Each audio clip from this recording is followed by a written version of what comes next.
बच्चों, आज हम लोग काव्य खंड के पाठ 1 सूरदास के पद को पढ़ेंगे। सबसे पहले हम सूरदास के जीवन के बारे में, उनके परिचय को जान लेते हैं। सूरदास का जन्म 1478 में और निधन 1583 में माना जाता है। इनके जो गुरु थे वो वल्लभाचार्य थे।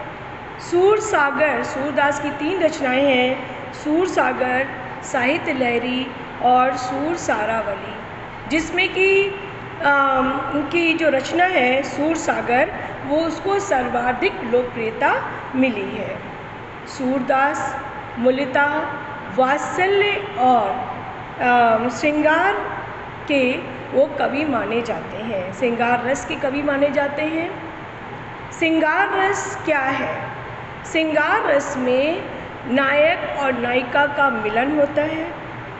श्रृंगार रस के 2 भेद हैं। इसका पहला है संयोग श्रृंगार रस, दूसरा है वियोग श्रृंगार रस। संयोग श्रृंगार में रस में नायक नायिका का मिलन होता है और वो लोग प्रेम लीला करते हैं, प्रेमालाप करते हैं। वियोग श्रृंगार रस में नायक नायिका से दूर चला जाता है या नायिका नायक से दूर हो जाती है, फिर दोनों एक दूसरे के प्रेम में विरह की अग्नि में जलते हैं, प्रेम की पीड़ा उन्हें मर्माहत करती है। वहाँ पर वियोग श्रृंगार रस होता है।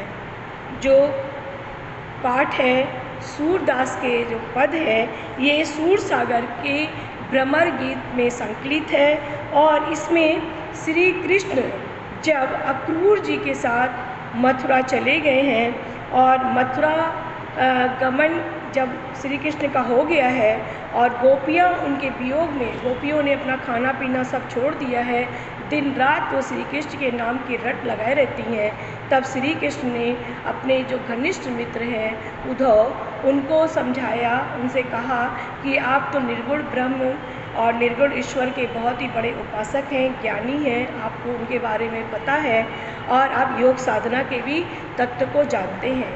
आप जाइए ब्रज और गोपियों को समझाइए कि वो निर्गुण निराकार ईश्वर की उपासना करें और हमको भूल जाए। अब ये कहकर श्री कृष्ण ने उद्धव को ब्रज भेजा है। जब उद्धव ब्रज आते हैं गोपियों के पास और उनसे अपने निर्गुण निराकार ब्रह्म की उपासना करने की बात करते हैं, योग साधना करने की बात करते हैं, तो गोपियाँ बहुत ज़्यादा मर्माहत होती हैं, बहुत ज़्यादा दुखी होती हैं। उनकी विरह की जो अग्नि है और तीव्र हो जाती है।